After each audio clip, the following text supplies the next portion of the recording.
ஒருத்தரோட பேருக்கு முன்னாடி தன்ற டெஃபினட் ஆர்டிக்கலை யூஸ் பண்ணலாமா? கண்டிப்பாக யூஸ் பண்ணலாங்க. ஆனால் 3 சூழ்நிலைகளில் மட்டும்தான் யூஸ் பண்ணலாம். என்னென்ன சூழ்நிலைகள்?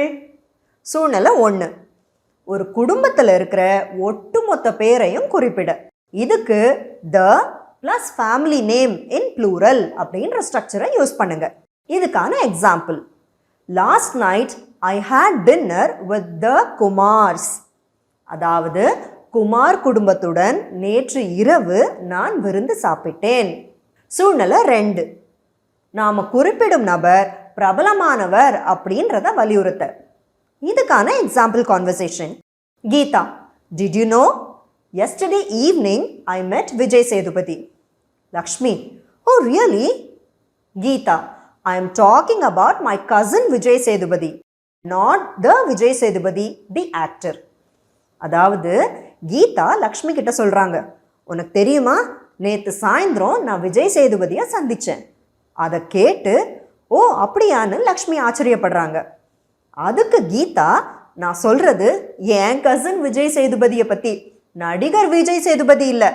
சூழ்நிலை 3, ஒரு இடத்துல ஒரே நேமில் 2-3 பேர் இருக்கும்போது நான் சொல்ல வர்றது அவரை தான் அப்படின்னு அடையாளத்தோடு குறிப்பிட்டு சொல்ல.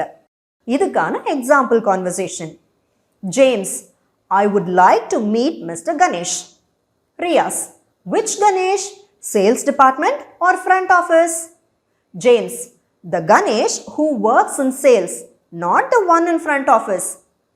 அதாவது ஜேம்ஸ் ரியாஸ் கிட்ட நான் மிஸ்டர் கணேஷை சந்திக்க விரும்புகிறேன் அப்படின்னு சொல்கிறாரு. அதுக்கு ரியாஸ், எந்த கணேஷ், சேல்ஸ் டிபார்ட்மெண்ட்டில் வேலை செய்கிறவரா இல்லை ரிசப்ஷனில் வேலை செய்கிறவரா அப்படின்னு கேட்குறாரு. அதுக்கு ஜேம்ஸ், சேல்ஸ் டிபார்ட்மெண்ட்டில் வேலை செய்கிற கணேஷ் தான், ரிசப்ஷனில் வேலை செய்கிற கணேஷ் இல்லை அப்படின்னு சொல்கிறாரு. இப்போ நான் சொன்ன இந்த 3 சூழ்நிலைகளை தவிர்த்து வேற எங்கேயும் ஒருத்தரோட பேருக்கு முன்னாடி த யூஸ் பண்ணக்கூடாது.